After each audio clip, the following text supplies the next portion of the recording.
Welcome to Sacred Magic. Violet is on a quest to bring sacredness back into our everyday experiences. Anyone can have an extraordinary life when they are able to tap into their sacred magic within. Violet and her guests will be sharing their divine passions, inspirations, and stories of connecting with their sacred magic. We are so happy you have joined us today. Let's get started with your host, the magical creator of Discover Your Spiritual Gifts, Vialet Rayne.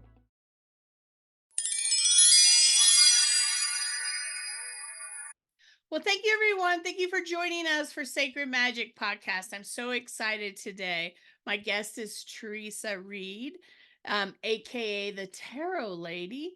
She's a world-renowned tarot reader, astrologer, and author. Her latest book is The Cards You're Dealt: How to Deal with When Life Gets Real, a tarot guidebook. So I'm so excited to get to talk to her today. So welcome. Hey, Violet, thank you so much for having me. Oh, it's so great to have you here. So talk to us a little bit. Did your journey start as a child? Were you connected? Did something happen? What got you to what you do today? That's a great question. I actually grew up in with farm folk, just so you all know. And my mother happened to be very psychic. My grandmother was very psychic. My other grandmother was very superstitious and religious. And my uncles always had the Farmer's Almanac laying around, which, talked about using a moon for this thing or that thing. So my background was primed so that I'd be open to this sort of thing. Not that my parents were ever like, witchy or anything like that. They weren't. They're very Catholic, very, again, farm folks. But we never looked at intuition or dreams or ghosts or any of that as a negative thing. It was kind of like commonplace for us. And so that was the background, but I didn't really get into any of the things I got into until I was a teenager. At that time, I'm looking for answers like most folks are when they're teenagers. And I did have the good fortune of having a friend who was really unusual, and her mother was unusual. And her mother was a pianist, a psychiatrist, but also an astrologer. And that woman did my astrology chart, and I got to tell you, it blew my mind. And I became insanely curious about astrology because I thought it had all the answers. And then it was on one of my, rare outings out to the mall. I was looking for an astrology books in the bookstore. I never went to clothing stores. All I cared about was bookstores, record stores. And went there looking for astrology books, and I saw a tarot deck, and I just purchased it. I don't know why, just did it, took it home, fell in love. And so from that day forward, I became obsessed with tarot and astrology and have been studying and working with them both for over 40 years. A long time. And probably at a time, well, you probably didn't notice, but at a time where most people didn't work with tarot decks a lot, you didn't hear about tarot readers or people doing that sort of work. I mean, it was pretty hidden or just not Yep. out there as well as it is today. It was very hidden. And if you wanted to learn it, you had to really want to learn it because also we didn't have the internet. So you had very little to go on. And because I was in a rural area, there were no teachers, there was no one to guide me. I had to kind of figure it out on my own. It was like this giant puzzle that I was determined to put together. And I was just really diligent about practicing with it for anybody who would let me. And that the more I would see results, where I would see information coming in, the more I felt like, okay, I'm onto something here. Let's go ahead and keep with this because this feels right for me. I think people nowadays are very lucky that they have the access that we didn't have back then. It was hard. It was hard, and I get that. But there are still people today, and I'm sure you meet them, that are terrified of the tarot based on religious belief systems, how they were raised. And so I'm sure you come across that as well. I have people that come to my center that are like, I never touched a card. I don't know Mhm. what a card is. Cards scare me. And, it's that gentle of, they're not scary. They're not dark. They're not Mhm. any of this. They're just messengers. So how do you get people comfortable when they come to you and ask you questions around the tarot? Well, I will say people used to be a lot more scared of it than back in the day than they are now. When I first went, and actually, the really funny thing, Violet, when I first started practicing tarot, nobody said anything about it. I mean, saw in the movies, it was always looked at as something scary in the movies, but my family didn't even care. And I'd be playing around with it and no one cared. It wasn't until I went pro after 10 years of reading it that I encountered people that were terrified of the cards. And it kind of blew my mind. I would have people do this to me. Oh, you read tarot? And I'd be like, what? I couldn't wrap my head around it. And, it's gotten better because, again, we are now able to be out there and educate people about tarot. But one of the things that I've always felt for people, if you're really scared of it, if you really feel that anxious about it, leave it alone. Leave it alone. I'm not here to convert or to convince anybody. I'm just here to do my work. If you're into it, you're into it. If you're not, let me educate you and tell you a bit about it. If it feels still weird, leave it be. I never am interested in pulling people into the tarot table. In fact, the hardest readings are always people who are taken to the tarot table unwillingly. They're never really open. They're terrified. They're not going to hear anything you say. And like you said, tarot is a messenger. It actually is. They're very much like a picture book. They have universal images and archetypes, and anybody can look at, I got a deck, I've always got a deck nearby, can look at the cards, even if you're not a reader, and you can see an image like, here's the Three of Swords, and we know that that card says, okay, something stormy is coming up. And one of the things I say is that the 78 cards depict all of our experiences as humans and our spiritual journey. So there's nothing in there that isn't something we're going to feel or deal with. So it's not frightening at all. It's just life in a I love card. I love that. And I love the idea. I'm not a converter either. I'm not there to convert. I also feel like sometimes it's divine timing. So there's an opportunity that shows up, they get to have an experience and they're like, "Oh, this isn't what I thought it was." And I think, timing always comes in at the right moment. So your book talks about how to really deal with things. And so you talk about using tarot to deal with grief and loss and Mhm. illness and all the hard stuff in our lives. So, how can tarot help us in those situations? That's a great question. I think a lot of people have a misconception that when they come to a tarot reader, we're going to be wearing a costume and we're going to predict only about the tall, dark, handsome stranger coming into the picture. But a lot of people come to tarot when they're in crises. They're going through something very, very hard, and they need a safe place to kind of work out what they're feeling. And so the way tarot can help you with those hard things is it opens up a dialogue with yourself, or if you're reading with somebody, with them, to really start processing what you're feeling. I mean, for example, let's look at that Three of Swords card again. Let's say we are just dealing with a loss and you pull that card. Well, now you're going to have an opportunity to really think about, how are you feeling? Are you taking care of yourself? What strategies are you putting in place to move you through this difficult time in your life? So I see tarot, I don't want to say like as therapy, although there are people who use it as therapy, but really as an opportunity, again, to start those dialogues. Because when we're talking about things, talking about our issues, that's when the healing begins. So I think they're wonderful conversation starters. And also, the other thing with tarot, if we look at it from a divination standpoint, we can also, when we're dealing with difficult things, we can look at where we're headed. And if we see that we're headed in a direction that's unhealthy, we can also use the cards to start looking at, what are some alternative things that I can do to better handle this situation. So I see it really as a tool. I love the alternative. So, I'm a reader as well, and I have lots of readers in my center. And the one thing I tell people is, if you're a reader, you have to be very mindful that you're influential. So you're planting seeds. You need to be careful what seeds you plant with somebody, because there are a zillion options, a Yep. zillion directions. And really, it comes down to, what choice does that individual want to make? It's not about us telling somebody, and this is my belief. I don't know if it's Teresa's belief, but my belief, I'm not going to tell you what to do. And I don't think your guides tell you what to do. I think they tell you, there's this option and this option and this option and this option, and you can look from it this perspective and this perspective.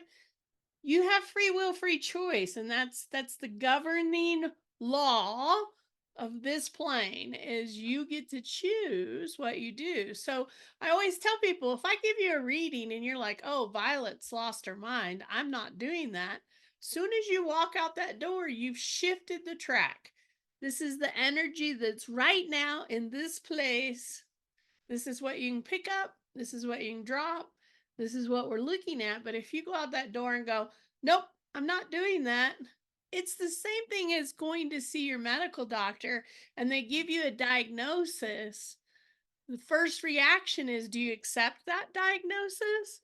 Or do you say, sorry, doc, I'm not accepting that. I'm doing something else and I'll take care of myself and I'll do the medical practices, but I'm going a different way. I'm not doing this route. We have choices and we're very powerful when we understand that. And is that kind of your insight with tarot as well, Teresa? I straddle the fence between fate and free will. I think there are some things in our life we can't explain. Some things that are fated. Like, why am I born into this family?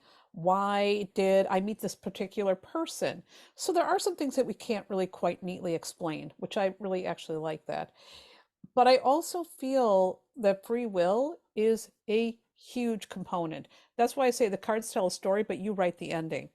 Even if you are, in certain circumstances, we always have an option, how we show up, what we choose to do, et cetera, et cetera. So we should never feel like we're asleep at the wheel. But a lot of people are asleep at the wheel. They get to a point in their lives where, well, how did I get here? Well, a lot of it's a series of choices you made. And if you don't like where you're at, maybe it's time to make some new choices. And tarot can show you the options, the escape chutes, the different paths you can take if you don't like where you're at. So I think that it absolutely helps you with your free will to feel empowered and to not feel like some kind of victim of fate. And there are people, by the way, who do feel like that. They feel like, well, it's just bad luck or all these horrible things happened to me. But I'm like, but a lot of things in life, it's not that it's happening to you.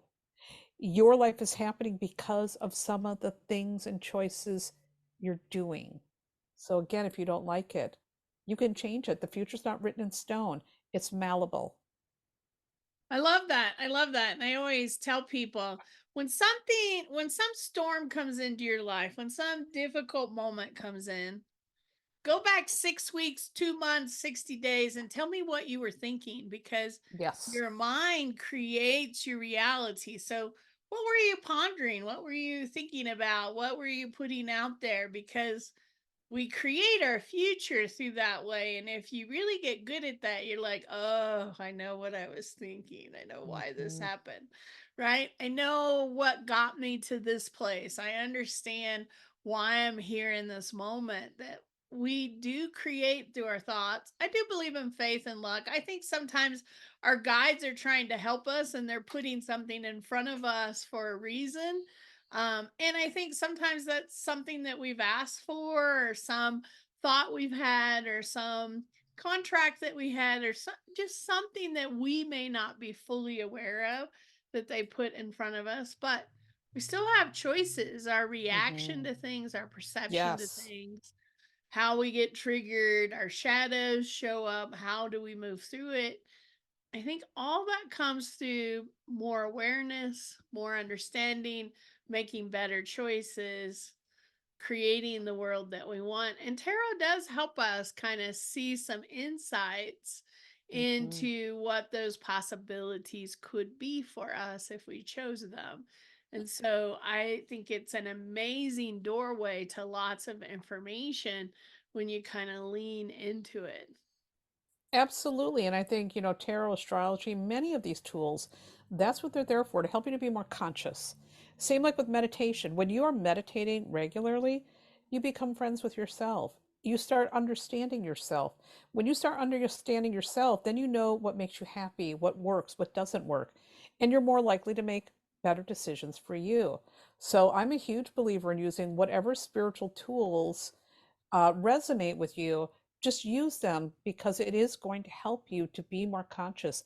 And the more conscious we are, the less likely we are asleep at the wheel and wondering then how life happened to us. I love that. So talk to us a little bit about your book. What brought you to write your book, and, what type of book is it and what can we find in that book?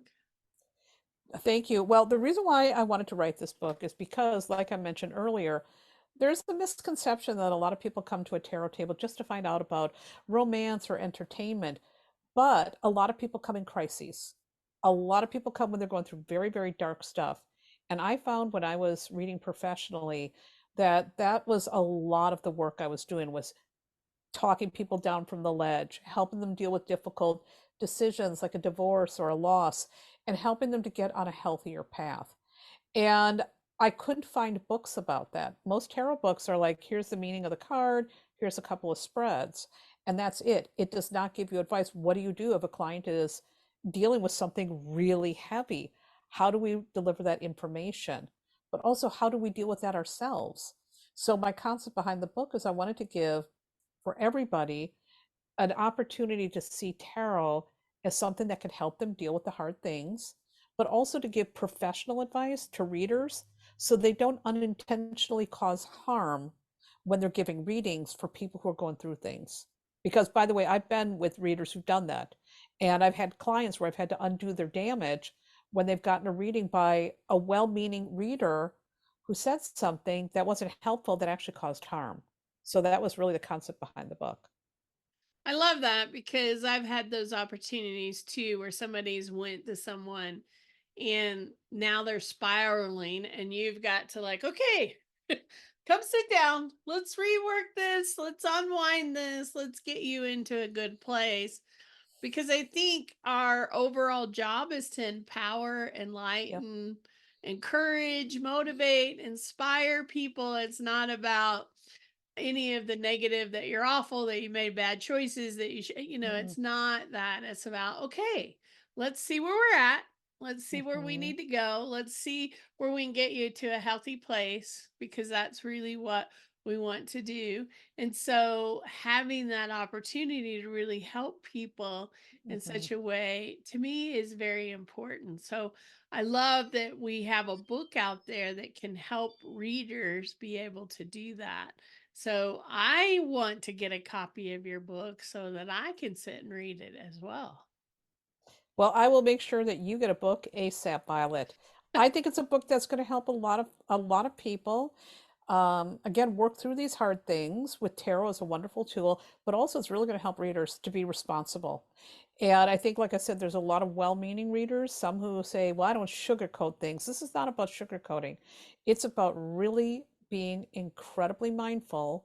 Again, here's that word conscious of the power that we have to empower or to do harm, even if we're not trying to do that. So the more we are also as readers responsible and again awake at the wheel, the more likely we're going to heal. I love that. I love that. So, do you have any more work in your future, or how can people connect to you? What do you offer? I'd love to understand some of those things as well. Well, I am a writer and a teacher, and my website is thetarotlady.com. That's where people can find out all about what I'm up to. I've got a big database there of tarot card meanings, astrology stuff. I've got about 8 books out there for people on tarot and astrology, so I've got a lot of work out there. And I teach regularly on my Patreon account and at different little workshops here and there. So all of that they can find out on my website, thetarotlady.com. That's the best place to go to learn about what I have to offer. I love that. I love that. Thank you so much for taking the time today. I look forward to checking out your book. I think what I'm going to actually do is put it in our reader room. So when our readers are at the center and they're not busy, that hopefully it encourages them to look through it and kind of ponder some of the information that's offered. So I think that would be an awesome way to really utilize that book. So thank you for all the work you're doing. Thank you so much, Violet, for having me here today and for chatting with me. I loved it. I had such a great time. I hope that you will follow, like us, and comment on our channels if you really enjoyed the show. Please share your comments. We love to hear those. And I hope you have a sacred and magical day and that we'll see you really soon, either on another platform or in person here in Denver. So, everybody, have a wonderful day.